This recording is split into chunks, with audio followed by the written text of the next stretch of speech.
La emoción es palpable. Se están inyectando vacunas en los brazos de las personas. Las escuelas se están reabriendo. Los feeds de Instagram están inundados de selfies de Fauci Oshi. El clima se está calentando y el sol sale después de las 7 p.m. Y la promesa de un verano posterior a la pandemia tiene a los estadounidenses frenéticos con la anticipación de un niño de 6 años esperando para bajar las escaleras de la mañana de Navidad. Si crees en el bombo publicitario, nos espera un 2020 rugiente, con toda la frivolidad, el exceso y libertinaje de los años 20, cuando una ola de euforia se apoderó de gran parte del mundo tras el fin de la pandemia de la influencia y la Primera Guerra Mundial. Pero lo que estamos a punto de enfrentar probablemente sea muy diferente. La historia definitiva de la pandemia de influenza de 1918. Quizás tengamos el auge económico posterior a la pandemia, pero probablemente habrá menos del exceso que definió los años 20. Probablemente será sin la sensación de desilusión, sin lo salvaje, sin el fatalismo, sin la culpa del sobreviviente, sin preguntar por qué estoy vivo. No creo que nadie que se embarque en un crucero el año que viene se preguntará por qué estoy vivo, cómo es que lo hice psicológicamente. Todo eso fue parte de los años 20. Detrás de los flappers y los contrabandistas y la decadencia del estilo Gapti, había un fatalismo ganado con el esfuerzo que provino del nivel de pérdida y devastación provocada por la guerra y la gripe, que a diferencia del COVID mató de manera desproporcionada a los estadounidenses más jóvenes, lo que contribuyó a crear un sentimiento entre algunos que sobrevivió, que dado que podrían morir jóvenes, tendrían que vivir la vida al máximo.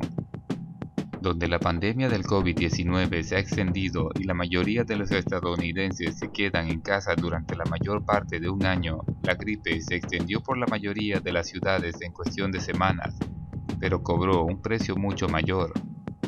Donde el COVID ha matado aproximadamente a 2.7 millones de personas en todo el mundo, la pandemia de influenza de 1918 a 1919 mató entre 50 y 100 millones de personas en un momento en que la población mundial era menos de la cuarta parte de lo que es ahora.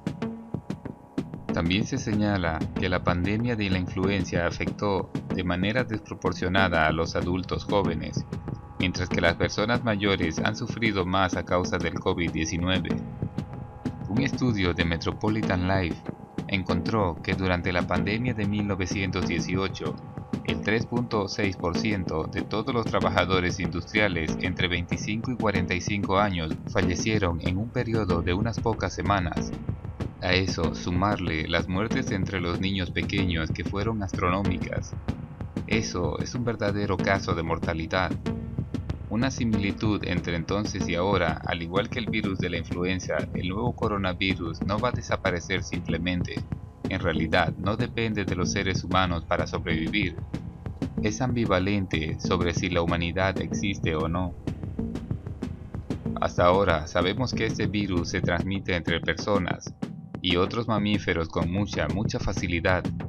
Eso también fue cierto en 1918. En este sentido, el coronavirus no es diferente al virus de la gripe de 1918, partes del cual viven en la gripe estacional que experimentamos cada año. Es una realidad bastante leccionaria. Este virus llegó para quedarse. Pero realmente, ¿qué podemos aprender de la vida después de la pandemia de gripe? ¿Y en qué se diferencian las lecciones de la pandemia de gripe de las conclusiones de la era del COVID-19? En 1918, la primera ola fue extraordinariamente suave. Una estadística cuenta en gran medida esa historia.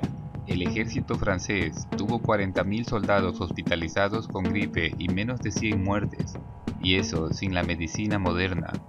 Esa es la primera ola. Cuando terminó la primera ola, en realidad había artículos de revistas médicas que decían se ha ido, ha desaparecido. La segunda ola fue mucho más letal y significativamente más intensa. Era el que realmente contaba.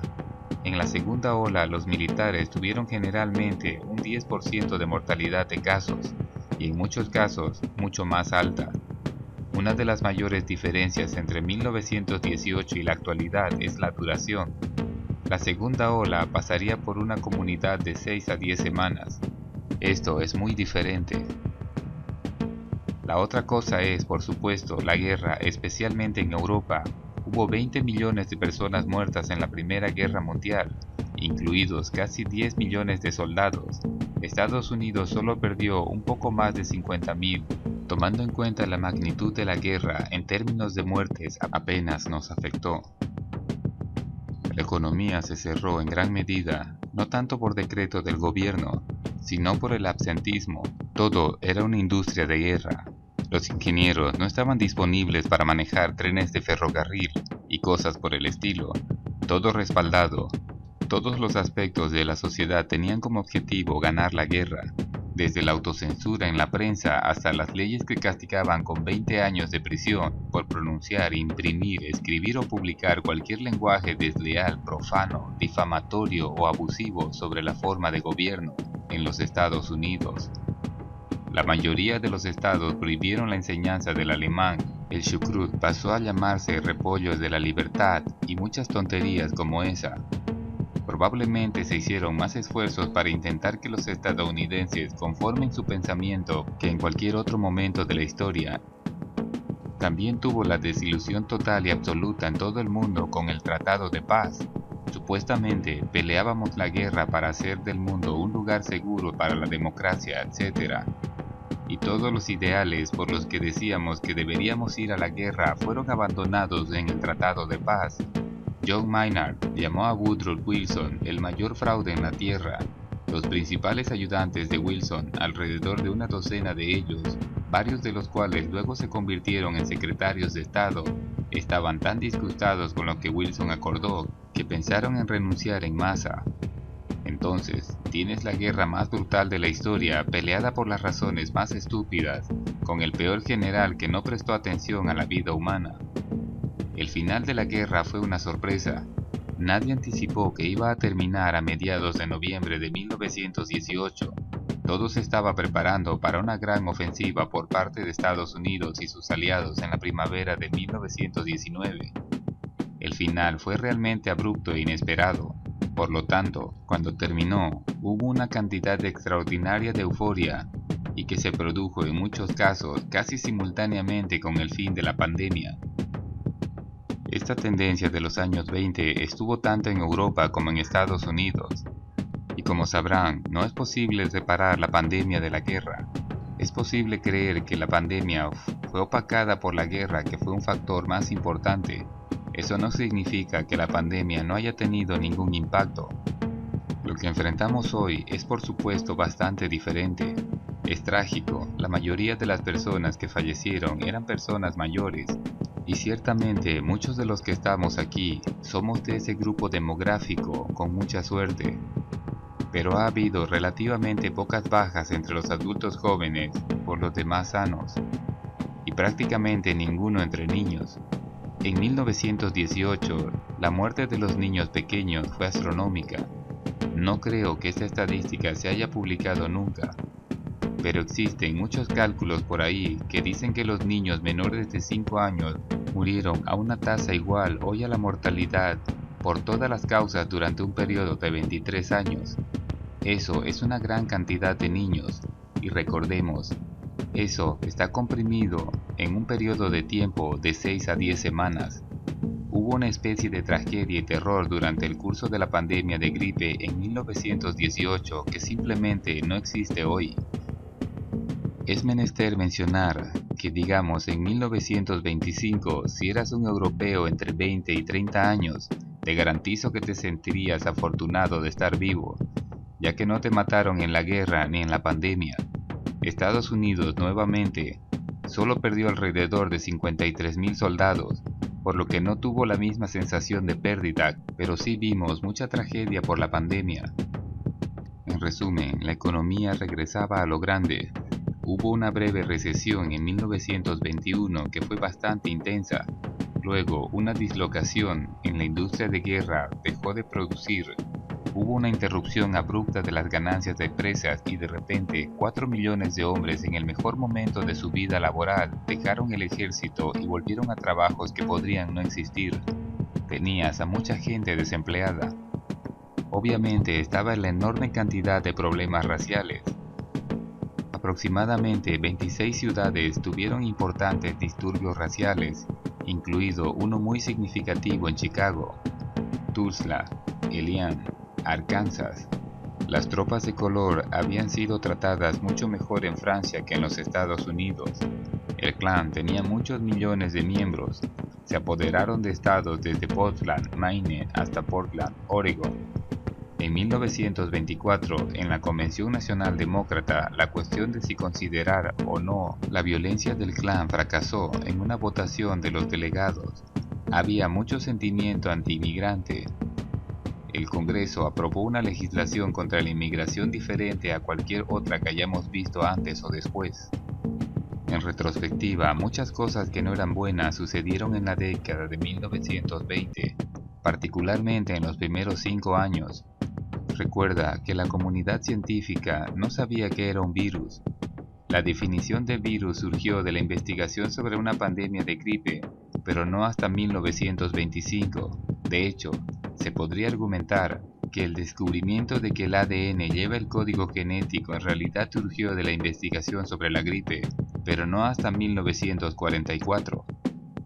En esa época sabían que había organismos muy pequeños que pasaban por los filtros más pequeños, pero no sabían si eran bacterias o un tipo diferente de organismo. Comprendieron que las bacterias podían mutar y cambiar a medida que pasaban a través de las personas y se reproducían. Reconocieron en retrospectiva que era el mismo virus en la primera ola y en la segunda, pero no había cambiado. Sin embargo, luego comenzó a mutar en la dirección de los virus de la influenza ordinarios. Hubo una tercera ola en la primavera de 1919 y fue bastante letal, pero nada como la segunda ola, por supuesto.